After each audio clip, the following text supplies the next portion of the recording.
Welcome to Kansas Ag Report.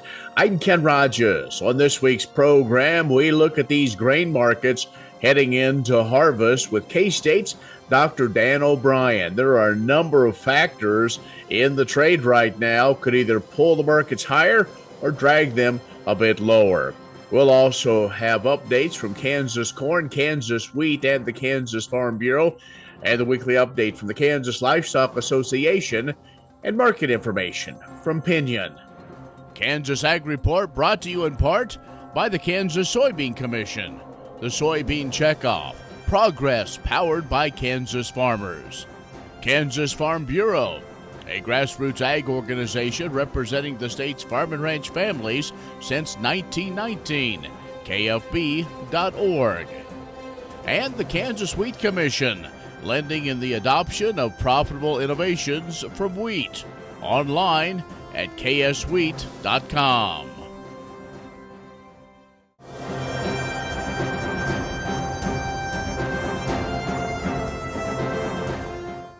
During a state visit from a Taiwanese delegation, officials from the East Asian country agreed to purchase 66 million bushels of wheat from U.S. farmers over the next 2 years.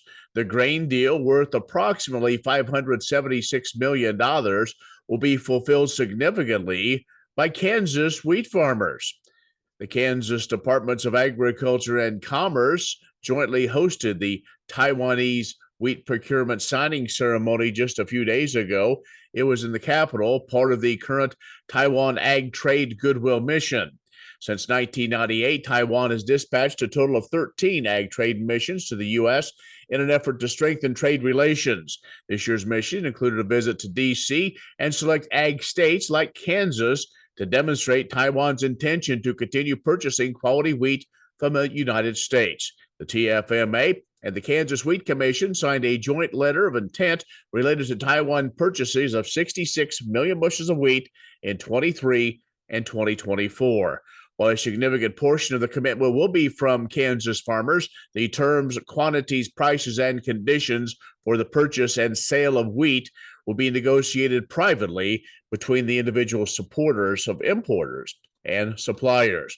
In 2021, Taiwan, the fifth largest export market for Kansas agriculture commodities, they procured more than $224 million of Kansas ag products, including beef, oilseeds, cereal grains, and wheat flour. The value of all U.S. exports has grown to an average annual rate of 6% since 2002, reached a record high of $1.4 trillion in fiscal year 2021. USDA says while the bulk of U.S. exports consists of industrial supplies and capital goods, agriculture's share of total U.S. exports has steadily increased. Now, between the fiscal years of 2002 and 2021, the value of ag exports rose by an average of 11% every year. That exceeded the overall rate of increase for the rest of American exports. In 2021, ag producers accounted for 12% of the total value, up from 9% in 2002. Even as total U.S. exports dropped 12%, when COVID began in fiscal year 2020, ag exports stayed steady because of surging shipments of soybeans, corn, and pork to China. By 2021, total U.S. exports rebounded by 14% as global demand recovered and trade restrictions were relaxed. A conversation with K-State's Dan Obrien when we return. The Kansas Wheat Innovation Center in Manhattan is rediscovering ways to get improved varieties and new genetics in the hands of farmers faster. Grower-led and checkoff-funded research initiatives are bringing about positive change. This grassroots leadership provides a strong voice in Topeka and Washington, D.C. Now is the time to partner with Kansas Wheat in moving wheat forward. Kansas Wheat Commission and Kansas Association of Wheat Growers, farmers investing in their future and yours. Log on to rediscoverwheat.org. What if U.S. soybean meal were more than a commodity? If seed companies and the soybean checkoff built a better variety? That future is here. The time is now. To meet end-user demands, the soybean checkoff is investing in the compositional quality of soybeans, including meal. A message from the Kansas Soybean Commission, the Soybean Checkoff, progress powered by Kansas farmers. Next time you see a beautiful field of corn, reach out and thank the farmers who work tirelessly to raise corn for livestock feed, renewable fuels, and exports to feed a growing world population. The farmers on the Kansas Corn Commission work for Kansas Corn with grower-funded checkoff dollars that support foreign and domestic market development, research, promotion, and education to expand opportunities for Kansas farmers. To learn more, visit kscorn.com. Many seed companies claim to offer the latest genetics, but how many have tested those genetics in soils just like yours? The Oldie Seed Know to Grow research program has fully tested the latest seed genetics in soils that are right in your neighborhood. The Oldie Seed Know to Grow program can recommend the best performing hybrids from technologies like Enlist, Extend, and LibertyLink that will optimize the yield and profit of every acre on your farm. Contact Oldie Seed today. Kansas Ag Report brought to you in part by Kansas Grain Sorghum, growers working together. Learn more at ksgrainsorghum.org.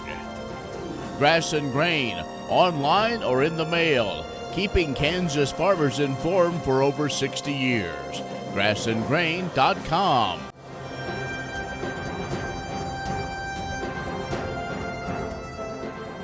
And joining us now is Dr. Dan Obrien, one of the economists at Kansas State University. He's based out of Colby, and we talked to him a lot on the radio, but this is the Risk Profit Conference we're into you, and this is kind of the big one. When producers come in, they want to know your insights. First, as we tackle 2022, would you have thought in January we would have had where we are here in the heat of summer? Well, we knew of some of the geopolitical issues that had been percolating, but we sure didn't know of the Ukraine-Russia invasion and the disruption that would bring to markets overall.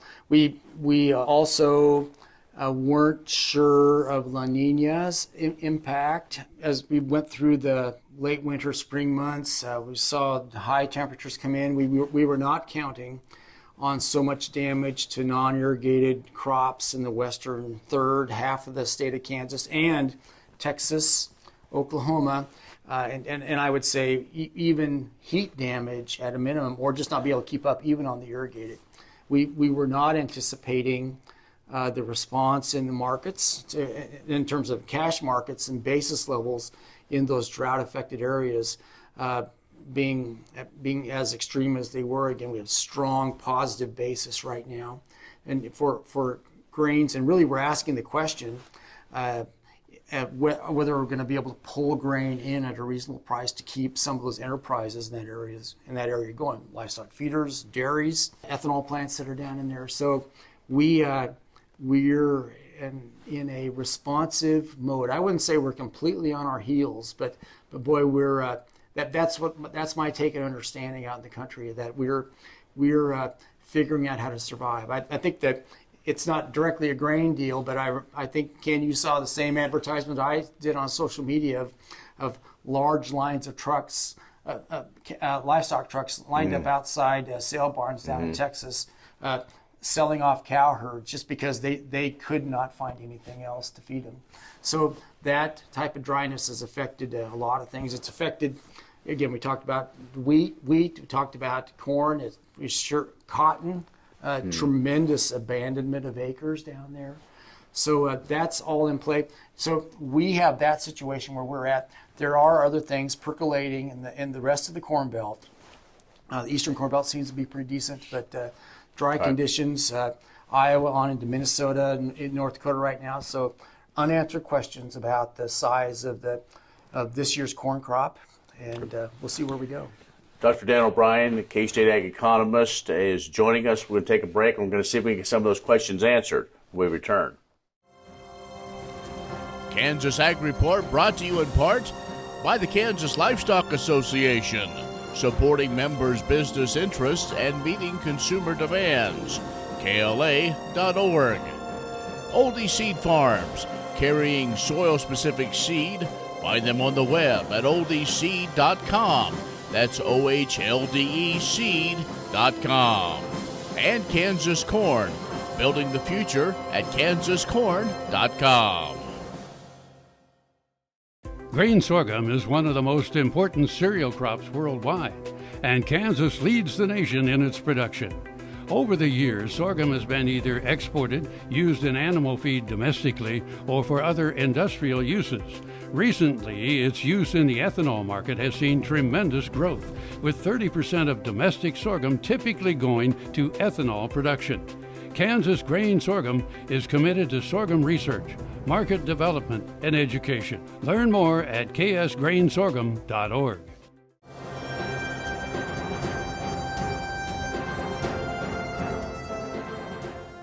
And we're joined by Dr. Dan Obrien, K-State ag economist, really focuses heavily on the grains, and he left us with a lot of questions before we went on our break. So as we kind of get into that, one thing we do want to do is kind of get your outlook looking forward. But let's talk about the drought conditions, climate. We've got all these words flying around, kind of focusing on agriculture because of what we've experienced this year and really even some areas last year.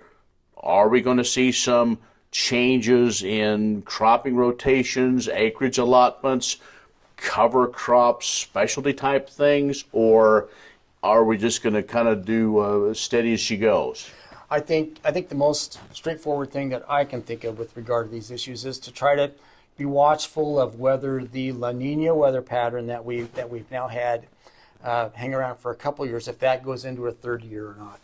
And you know what? We'll go station to station. First, we'll see if we have moisture to plant winter wheat this fall, September, October. You know, do we replenish soil profiles with moisture to make that happen? We'll see the development of crops in that area. We'll be watching South America because they're going to be planting October, November, December, their first corn and their soybean crop. Well, we can find out all this information at agmanager.info. On a weekly basis, you put that stuff out there. A lot of information, a lot of data. Yes. Our agmanager.info website gives our weekly reports on information. And these are amazing times we're living in. And lots of volatility in markets and really concerns not just about getting grain production, but having adequate food supplies. Okay. Dr. Dan Obrien, K-State ag economist, has joined us. We'll have more coming up in just a moment. Imagine turning soybean oil, used cooking oils, and waste animal fats into fuel so amazing it drives U.S. jobs and our economy forward. Learn more about biodiesel at americasadvancedbiofuel.com. Next time you see a beautiful field of corn, reach out and thank the farmers who work tirelessly to raise corn for livestock feed, renewable fuels, and exports to feed a growing world population. The farmers on the Kansas Corn Commission work for Kansas Corn with grower-funded checkoff dollars that support foreign and domestic market development, research, promotion, and education to expand opportunities for Kansas farmers. To learn more, visit kscorn.com.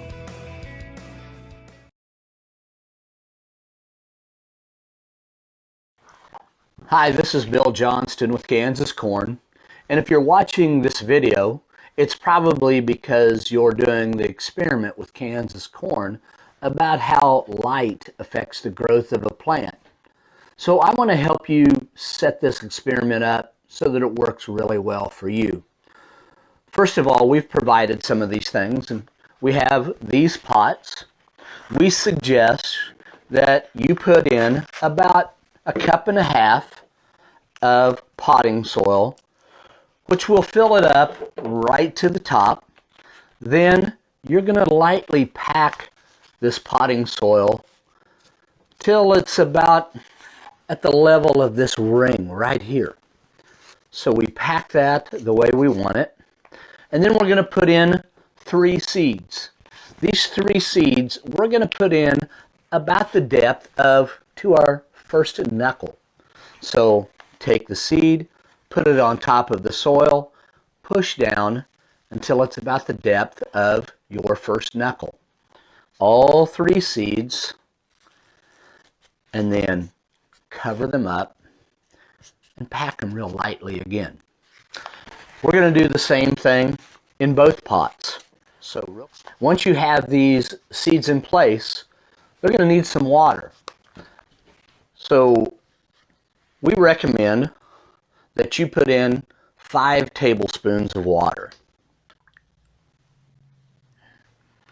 Spread it evenly so that each seed gets water.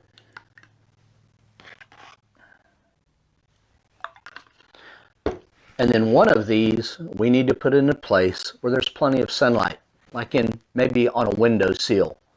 The other one you're going to put in the dark somewhere, maybe in a closet or possibly covered in a box like this. In a few days, those seeds will sprout, and we're going to see how light affects these plants. In research like this, you have, in this case, 2 items. You have the control, which is the plant that you're going to treat normal. You're going to provide it with everything you need. Like this one, it's going to go in the window, so it gets the water and the sunlight it needs. This one is the experiment. See, it's going to test what you're curious about. So the experiment is going to be the one in the dark that is not getting the sunlight it needs. It's important in this experiment that you treat both plants the same, and one of those things you need to make sure is that they have adequate water. You know, the one in the sunlight's probably going to need water more often than the one in the dark. So here's what I want you to do. It's pretty simple. Just every couple days, check your plant just by touching the soil with your finger. If it's dry, add a couple tablespoons of water to make sure it has enough. If you touch it and the soil's still damp, it has adequate water. Don't worry about watering it today.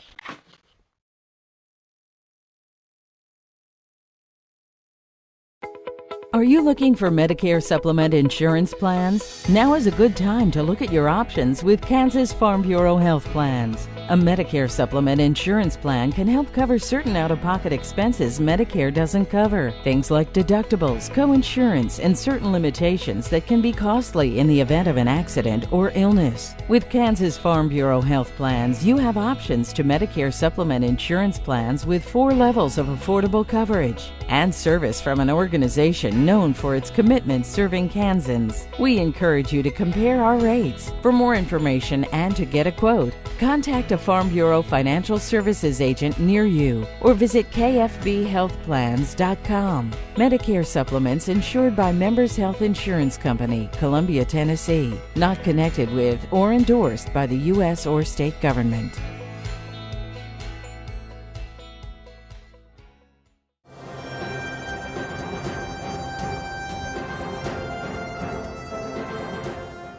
The potential for next year's wheat harvest kicks off with deciding which varieties to plant, and the annual release of the Kansas Agricultural Experiment Station's data provides critical insights into helping Kansas producers make that decision. The Kansas Agricultural Experiment Station compiles field trial results each year, sharing a recap of the past year's growing season.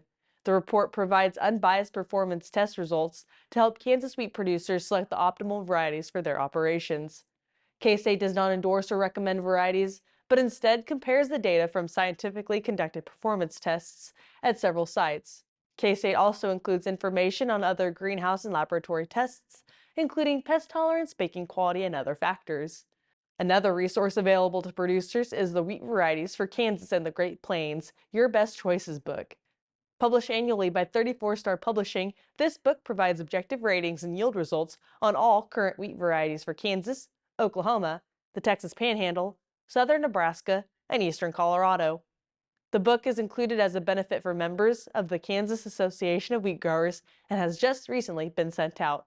Read the full 2022 Kansas Performance Test with Winter Wheat Varieties report at bookstore.ksre.ksu.edu.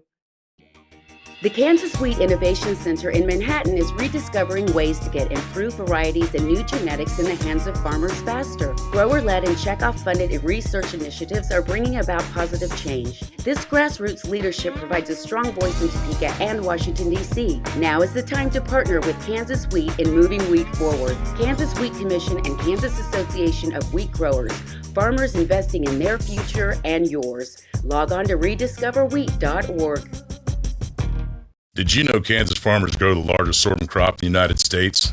Sorghum is a sustainable and profitable crop for Kansas farmers. It is drought tolerant and thrives off natural resources. And the sorghum stubble saves moisture and provides farmers' livestock with valuable feedstuff while also creating habitat and food that attracts wild game to your farm. Sorghum is growing in popularity as an exciting gluten-free and non-GMO ingredient in a variety of consumer and pet food applications. Sorghum is also an essential component in ethanol biofuel production. Kansas Grain Sorghum Producers Association is the voice for Kansas sorghum farmers and a partner for change with conservation organizations. We defend the Ogallala Aquifer, support sound policy, and educate producers on proper management. Working together, the Kansas Grain Sorghum Organization delivers effective advocacy, research, education, and promotion to help build producer value. Our family farmers work hard to supply the needs of customers locally and around the world. From Topeka to Washington and Asia to California, Kansas farmers invest in a better future by working to expand both exports and domestic market development thanks to the sorghum checkoff. Join us to ensure grain sorghum continues to exist as a viable crop in the future. Go to kansasgrainsorghum.org for more information and check out our podcast for the latest industry news. Kansas Sorghum, growers working together. What if U.S. soybean meal were more than a commodity? If seed companies and the soybean checkoff built a better variety? That future is here. The time is now. To meet end-user demands, the soybean checkoff is investing in the compositional quality of soybeans, including meal. A message from the Kansas Soybean Commission, the Soybean Checkoff, progress powered by Kansas farmers. Grain sorghum is one of the most important cereal crops worldwide, and Kansas leads the nation in its production. Over the years, sorghum has been either exported, used in animal feed domestically, or for other industrial uses. Recently, its use in the ethanol market has seen tremendous growth, with 30% of domestic sorghum typically going to ethanol production. Kansas Grain Sorghum is committed to sorghum research, market development, and education. Learn more at ksgrainsorghum.org.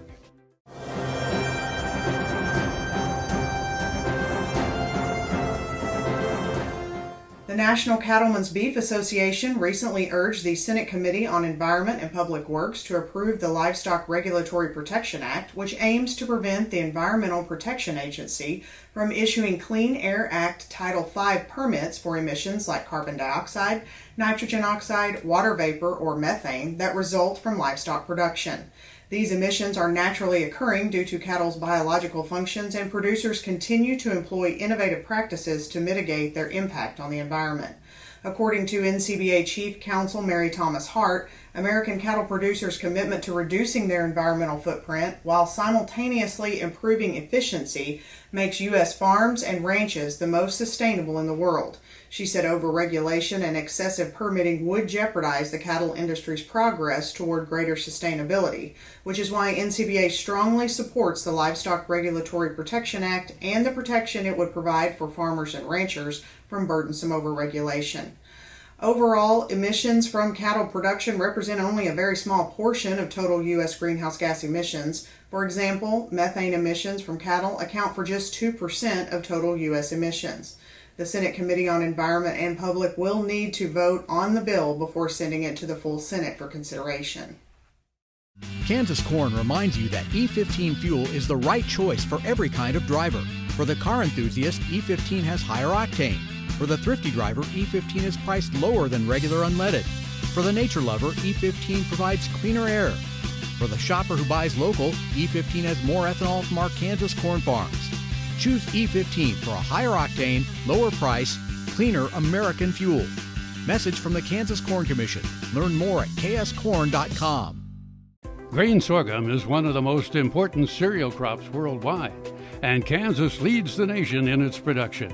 Over the years, sorghum has been either exported, used in animal feed domestically, or for other industrial uses. Recently, its use in the ethanol market has seen tremendous growth, with 30% of domestic sorghum typically going to ethanol production. Kansas Grain Sorghum is committed to sorghum research, market development, and education. Learn more at ksgrainsorghum.org.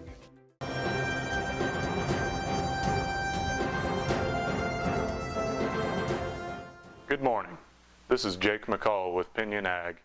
The big story this week seems to be that Russian separatists in several regions in Ukraine, including Donetsk, Luhansk, Kherson, and Zaporizhia, have decided to hold referendums to vote on separating from Ukraine. These announcements were all made within 24 hours of each other, with the implication being that it will allow Russia to increase the mobilization of their forces in Ukraine under the guise of self-defense. On the back of this news, the grains have been continuing in a steady upward trend led by the wheat complex. Along with tight balance sheets across the board, the markets are also paying close attention to Wall Street this week, deciding whether inflation or recession are the more important fear. Commodities tend to be a safe haven in inflationary environments, whereas recession incites fears of lower demand. The cattle market is staying elevated on strong demand, coupled with decreasing cow numbers in the country. However, increased cost of gain has been weighing on feeder prices, and both see a strong correlation to the stock market. In other markets, oil has been in a downward-based trend based on reduced demand related to Chinese lockdown policy, as well as global recession risks. Meanwhile, the U.S. dollar sees historic highs as it continues to be a safe haven for investors. If you have any questions, feel free to call us at 888-452-8751. I'm Jake McCall with Pinion Ag, and I hope you have a great and productive day. That's our show this week. Be social with us at kansasagreport.net or on our social media channels. I'm Ken Rogers. Thanks for watching. We'll see you next week. Kansas Corn reminds you that E15 fuel is the right choice for every kind of driver. For the car enthusiast, E15 has higher octane. For the thrifty driver, E15 is priced lower than regular unleaded. For the nature lover, E15 provides cleaner air. For the shopper who buys local, E15 has more ethanol from our Kansas corn farms. Choose E15 for a higher octane, lower price, cleaner American fuel. Message from the Kansas Corn Commission. Learn more at kscorn.com. The Kansas Wheat Innovation Center in Manhattan is rediscovering ways to get improved varieties and new genetics in the hands of farmers faster. Grower-led and checkoff-funded research initiatives are bringing about positive change. This grassroots leadership provides a strong voice in Topeka and Washington, D.C. Now is the time to partner with Kansas Wheat in moving wheat forward. Kansas Wheat Commission and Kansas Association of Wheat Growers. Farmers investing in their future and yours. Log on to rediscoverwheat.org. Grain sorghum is one of the most important cereal crops worldwide, and Kansas leads the nation in its production. Over the years, sorghum has been either exported, used in animal feed domestically, or for other industrial uses. Recently, its use in the ethanol market has seen tremendous growth, with 30% of domestic sorghum typically going to ethanol production. Kansas Grain Sorghum is committed to sorghum research, market development, and education. Learn more at ksgrainsorghum.org. Kansas Ag Report brought to you in part by Kansas Grain Sorghum, growers working together. Learn more at ksgrainsorghum.org. Grass and Grain, online or in the mail, keeping Kansas farmers informed for over 60 years. grassandgrain.com.